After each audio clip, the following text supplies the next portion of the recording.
Bienvenidos, queridos amigos, a una nueva edición de este programa que se llama Marcando el Norte.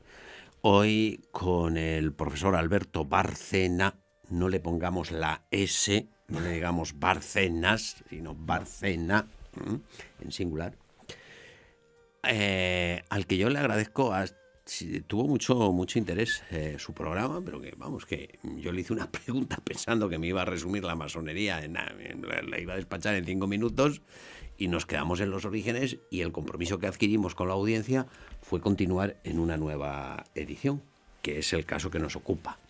Para los que no nos vieron el programa anterior, decir que habíamos empezado a contar cómo nace la masonería al calor del trono inglés, una cosa inglesa para evitar que los católicos puedan entrar en el Palacio Real inglés, hacerse con el trono, como en una etapa posterior pone en pie en Europa, fundamentalmente en Francia, y estamos hablando ya del siglo XVIII, y habíamos hecho unos escarceos de España, habíamos dicho la dificultad inicial que tienen en el siglo XVIII para penetrar en España, pero de aquí que al principio del XIX ya han puesto un pie en España y ahí nos quedamos.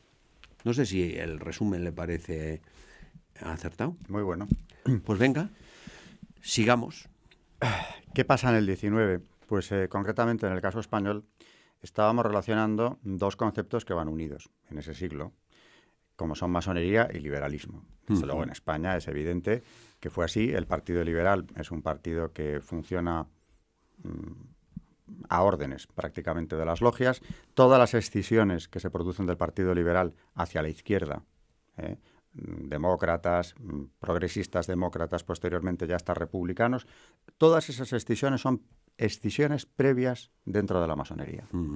Así que los jefes son masones. De hecho, para hacer carrera hay que entrar en una de las logias.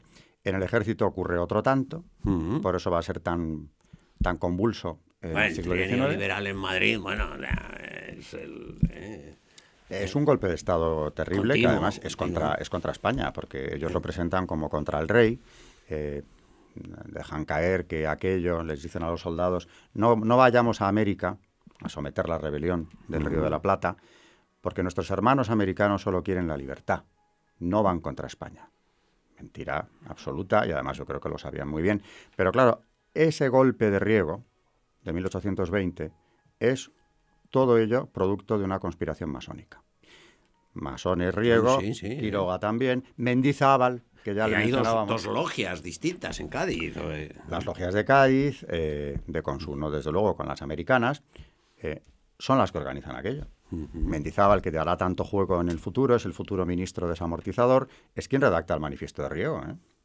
Cuando dan este golpe y aquel ejército que tenía que ir a poner paz en América lo que hace es sublevarse con sus oficiales masones al frente y dirigirse a Madrid en una marcha que duró meses. Cuando llegan a Madrid, establecen la Constitución, le imponen al rey esta Constitución que él había rechazado en 1814, viene el trágala perro, que le cantan al rey, y se reproduce en ese trienio una situación muy parecida a la Francia revolucionaria con Luis XVI. Al rey le ocupan la planta baja de Palacio 2 veces, su guardia, la Guardia Real, se subleva precisamente porque entienden que el rey está siendo atropellado, y lo estaba siendo, y aquello fracasa porque ya se ha constituido, igual que en Francia, aquí en España, una milicia nacional que es el Ejército de los Liberales. Y en ese combate, donde en pleno Madrid, en la Cuesta de la Vega lo ganan, en la Plaza de la Almería empieza y acaba en la Cuesta de la Vega, lo gana la milicia nacional. Sí. Estalla una guerra civil, que de eso no se habla, pero hay una guerra civil en España donde hay partidas de voluntarios realistas que reproducen un poco el mapa de la España de la Guerra de Independencia, con guerrilleros que se echan al monte a defender al antiguo régimen, otra vez lo mismo, y el ejército regular en contra de ellos. Tanto que, como en Europa se ha producido en ese momento la restauración, pues se reúne el Congreso de Verona, que son las principales potencias europeas, que deciden qué hacer en España, porque una revolución en España es una revolución europea, según uno de los principios del Congreso de Viena. Claro. Así que hay que intervenir, hay que yugular aquello. Y vienen los llamados 100.000 hijos de San Luis, que entran por la frontera de Francia sin ningún problema, son vitoreados en Zaragoza, la ciudad de los sitios, y llegan a Madrid en un paseo militar. De ahí siguen hasta Cádiz para liberar al rey, que ha sido llevado hasta allí por los liberales. Y con esto, ese trienio liberal, que también podríamos llamar primer trienio masónico, porque claramente gobiernan ellos, se acaba. Hay desde luego una represión muy dura. Fernando VII vuelve a reinar como rey absolutista, sin constitución, que la vuelve a quitar, y viene la llamada década ominosa, porque es la represión de los liberales que siguen conspirando contra el rey y desde luego apoyado siempre ya desde fuera por la masonería, porque la masonería se vuelve a convertir en algo extranjero, ayudados por los masones ingleses o franceses, pero en este momento mucho más por los de Inglaterra, porque en Francia está Luis XVIII y luego Carlos X, con lo cual también la masonería allí tiene más dificultades, que no es que desaparezca, ni mucho menos, pero no tiene tanta libertad como en Inglaterra, bueno, hasta que muere el rey. Y cuando muere el rey se plantea una cuestión sucesoria, que en definitiva lo que es una cuestión política, y yo diría que es una cuestión espiritual, mucho más que política. Cuando muere el rey, septiembre de 1833. En ese momento se acaba un periodo claro de la historia de España, porque hasta ahí, con oposición más o menos violenta, según en qué momentos, ha seguido perviviendo el antiguo régimen en cierto sentido. De hecho, Fernando VII vuelve a traer la Compañía de Jesús, pero nada más llegar al trono, que había sido restaurada muy oportunamente justo antes por obra de Pío VII, el papa que había estado prisionero de Napoleón en Fontainebleau. Cuando vuelve a Roma, restaura la compañía de forma casi milagrosa, porque ya la habían suprimido en parte también los masones en el siglo XVIII, y había sobrevivido, quedaban algunos jesuitas muy mayores, claro, pero que aquello vuelve a reactivarse y milagrosamente los hijos de San Ignacio vuelven a ser otra vez una orden puntera en la enseñanza y en todo. Bueno, pero decía que con la muerte del rey se abre ese periodo crítico que es lo que conocemos como guerras carlistas. La primera es una guerra durísima, naturalmente, durísima. Donde, por supuesto, lo que yo siempre digo a mis alumnos, ¿les importaba tanto a los españoles si reinaba la tía, la sobrina o el tío? No, no les importaba nada. Era la defensa de dos conceptos. Eran dos conceptos. ¿Qué pasaba con la corte? Pues en la corte estaba la reina, que tiene en ese momento 3 años de edad, con su madre, María Cristina, la regente, que va a llevar aquello como puede. Y además, en un sentido, pues tratando de agarrarse al trono, de no perderlo, y sabe que la única baza que tiene ante la rebelión de su cuñado son los liberales. Y además no tiene otra cosa, porque Madrid es una ciudad ya completamente entregada a los liberales, con un ejército, toda la alta oficialidad es liberal, prácticamente toda. En definitiva, la estructura del Estado está con ella y es liberal. Y tiene un componente masónico muy alto. Por eso las matanzas de frailes que vimos en el programa anterior. 1834. Al año de morir, julio de 1834. Un año solo después. Y con el contexto de la guerra carlista detrás. Y en el bando de don Carlos están los defensores nuevamente del antiguo régimen. De la Iglesia, podríamos decir, en buena medida, y desde luego del absolutismo también, porque eso iba unido.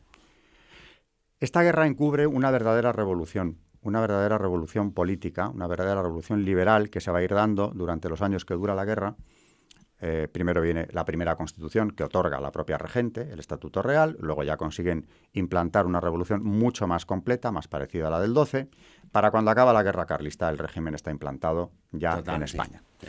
Y con él la masonería, como digo, haciendo mangas y capirotes de los partidos y del ejército. Una de las cosas que hay que decir es que para entonces todas las órdenes masculinas han sido exclaustradas. Esto la gente no lo sabe. ¿Qué quiere decir eso? Quiere decir que de la noche a la mañana todos los religiosos españoles se van a la calle fuera de sus conventos. O sea, imagínense ustedes una ley que diga todos los religiosos, o sea, todo lo que no sea clero secular, a la calle. Sin indemnización alguna. Bueno, no. Usted viva como pueda. Es ponerte en la calle. Y eso significa, vamos a dar cifras, que hay 30.000 religiosos en España vagando por las calles. Bueno, claro, hay gente mayor que ya no tiene familia, gente que ha entrado en una orden, le han trasladado a otra ciudad. 30.000 religiosos en la calle. Con lo cual dice, oiga, yo he contado, ahora que estamos hablando de estas medidas, yo he contado los religiosos, religiosas y sacerdotes que hay a principios del siglo XIX. Y los he vuelto a contar en 1860, que ya están las aguas más tranquilas, ¿eh? Y esto la gente no lo sabe. Bueno, la diferencia que hay entre las cifras en estos 60 años, desde principios del 19 a 1860, indican que se han perdido 82.000 vocaciones. O sea, hay 82.000, con lo cual, teniendo en cuenta que la religión católica es una religión sacramental que precisa de la administración de los sacramentos por parte de los sacerdotes, esto afecta no solo al clero, sino al pueblo, que tiene que ser atendido por esos sacerdotes. O sea, que perfecta la operación. No, claro. Naturalmente que ha venido con las desamortizaciones, ha venido ese dejar a la Iglesia inoperante en un porcentaje altísimo, y si no llega a serlo del todo es gracias a donativos de los laicos. Claro. Porque desde luego es lo que se llama, también volviendo a referirme a Menéndez Pelayo, lo que él calificó como el inmenso latrocinio, ¿no? Todo ese latrocinio, los bienes de la Iglesia, todos. Eso le voy a contar yo una cosa. Cuando yo acabé la carrera, uno no era historiador, sino hacía su tesis doctoral sobre desamortización. Nos dio Tomás y Valiente, publicó el marco político de la desamortización en España y nos dio a todos por hacer desamortización. Yo soy de los más no sé qué, porque yo lo que hice en mi tesis doctoral fue hacer la biografía del desamortizador de 1855, que era Pascual Madoz. Y entonces, formados en el marxismo, como fuimos formados en el marxismo, cuando oímos lo del inmenso latrocinio de don Marcelino Menéndez y Pelayo, dijimos, claro, es de derechas, ¿qué va a decir? Inmenso latrocinio. Oye, cuando llevábamos un año estudiando, porque todas las universidades estudiaban desamortización, nos mirábamos así y dice, ¿un inmenso latrocinio? ¿Uno solo? Como el chiste de los coches, dice, ¿solo uno? ¿Unos cuantos? Aquello fue, bueno. Se pusieron morados a robar. Y ahora que lo dice, ¿por qué tanto latrocinio? Bueno, aparte de que a nadie le amarga un dulce, ¿verdad? Ya eran bienes cuantiosos. Hay un designio claro. ¿Qué es lo que interesa más? Porque luego lo material al final te das cuenta en historia que es casi muchas veces accesorio, ¿no? Hay un proyecto claro, que es masónico, que es arrancar a la Iglesia de la enseñanza. Claro. Esto lo han denunciado los papas una y otra vez, se han cansado de decirlo, en el siglo XIX claramente, ya en el XVIII incluso. Claro, les quitas los recursos. Hombre, no tienen ni edificios donde van a impartir la docencia, no tienen con qué ni mantener a los profesores, ni los colegios, nada. No tienen ni dónde darla. Nada, no hay, ni locales, lo que pasó en la Francia revolucionaria también. Sí. La enseñanza es la clave. ¿Por qué? Porque la masonería tiene un claro proyecto de ingeniería social, anticristiana. Es decir, se trata de hacer una sociedad completamente nueva y desvinculada de su pasado, en la que no quede vestigio de cristianismo. Y para eso es fundamental, claro, la enseñanza. Por eso la enseñanza ha salido ahora, pero va a ser el caballo de batalla en política desde entonces hasta la fecha, hasta hoy mismo. Sí. Porque solo a través de esa puedes hacer el hombre nuevo que ellos la masonería busca. Sí, es así.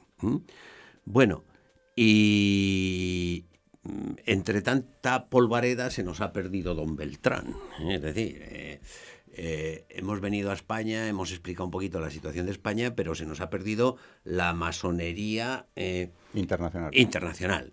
Habíamos puesto en el otro programa un pie en Francia, incluso había surgido en Alemania, decía usted, en Baviera, una secta luciferina.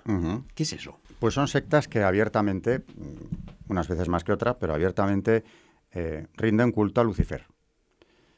Y esto yo comprendo que al que nos pueda estar oyendo ahora mismo, pues a un porcentaje altísimo le chocará mucho, ¿no?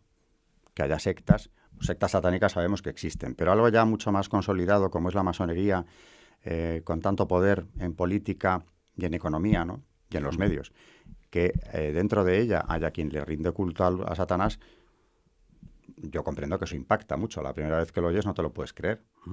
Y dices, bueno, a ver. Estos son fijaciones de los curas. A mí mismo reconozco, yo que me he especializado en el tema, al principio cuando leía a los expertos, incluso los más serios, pensaba, pero esto será verdad.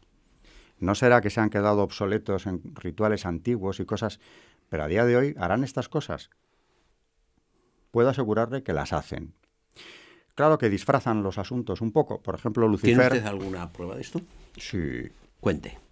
Mire, recientemente me llaman para una conferencia, esto ha sido hace 2 meses, en Madrid, para que yo les hable de masonería. Me suelen llamar para este tipo de cosas. Y tengo dos comprobaciones directas, aparte de lo que puedan escribir los autores especializados, de que esto es así. En esta conferencia, antes de empezar el coloquio, hay primero la conferencia, luego coloquio, se me acerca un señor que se identifica como el Gran Maestre de la Gran Logia. ¿Eso qué es? ¿Qué es lo que es eso? Jefe supremo de la Gran Logia de España. O sea, el jefe de los masones españoles. De la mayor parte, porque luego hay una masonería que él mismo calificó de marginal. Ya hablaremos de ella. Bueno, ya hablaremos.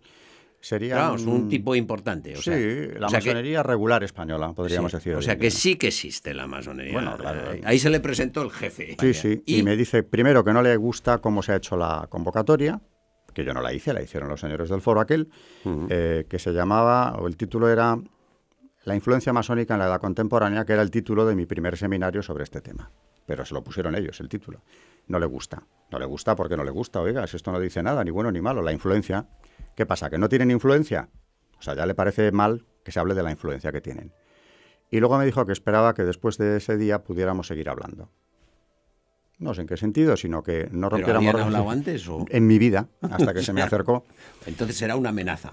Bueno, podía tomarse como tal. Una coacción. Más que nada era a ver qué dice usted. Ande usted con cuidado con a lo ver que qué dice usted. A ver qué dice usted. Bueno, pues después de aquella comida, que no fue grata, desde luego, porque sabías que luego venía lo que venía, yo, gracias a Dios, mi mujer me dio la documentación que yo he recopilado sobre este tema al salir de casa. Ella venía conmigo a la comida y yo me ceñí a las condenas pontificias, que ese es un terreno en el que los masones patinan, porque claro, no pueden entrar, porque si lo hacen tienen que descalificar a los papas y no quieren hacerlo. Públicamente no.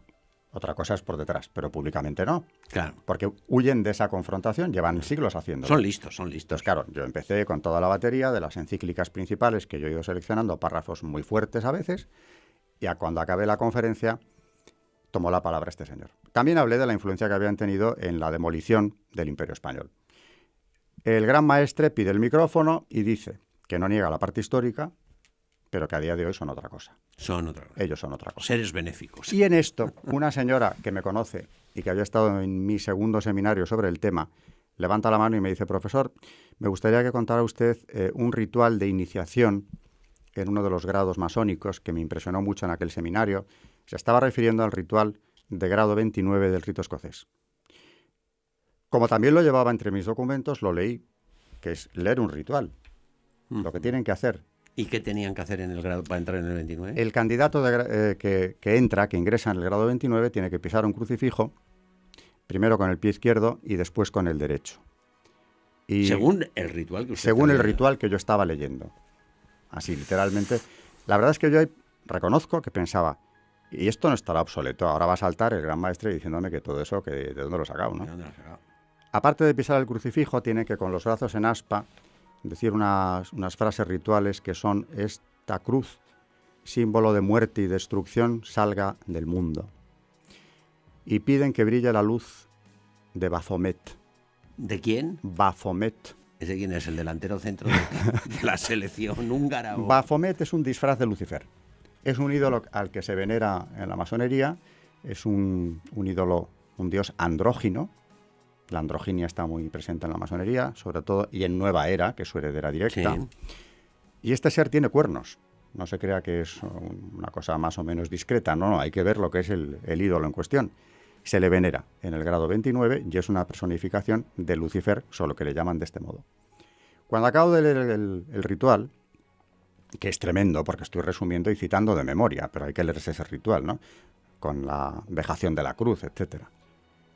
Nadie me estaba mirando en aquella sala.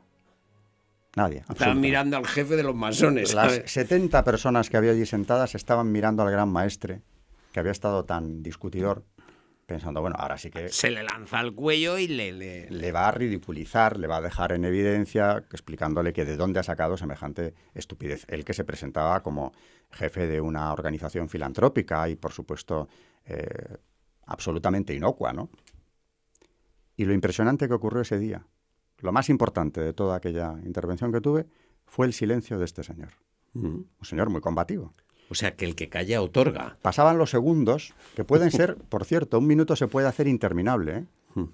Yo creo que no llegamos al minuto, pero es que el silencio era sepulcral, se cortaba con un cuchillo.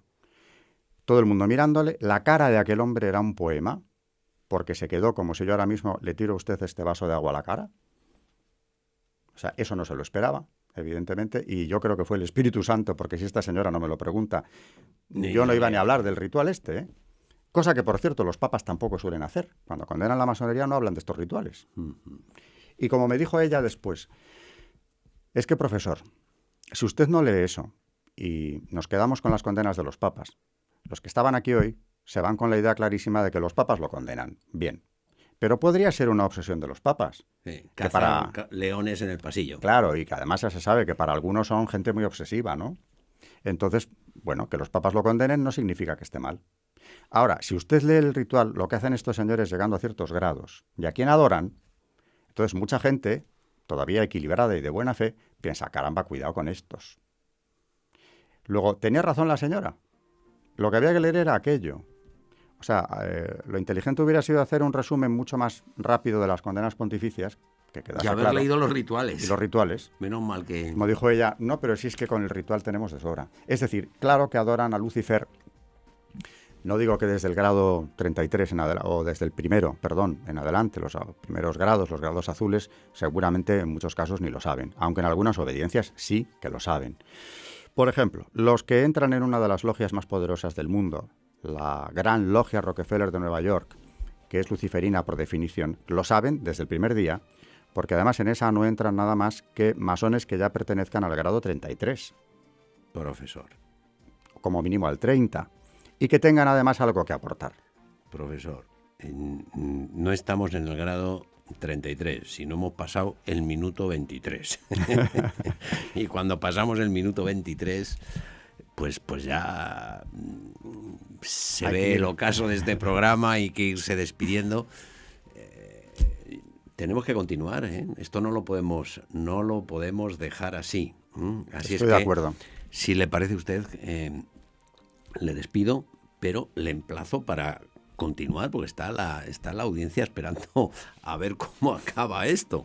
Profesor, muchas gracias, Alberto Bárcena. Queridos amigos, muchas gracias a ustedes por haber estado con nosotros en este programa y decirles que va a seguir, que el profesor volverá. Nosotros nos vamos a poner a trabajar para que así sea, para que dentro de unos días le podamos ofrecer una nueva edición de este programa que se llama Marcando el Norte.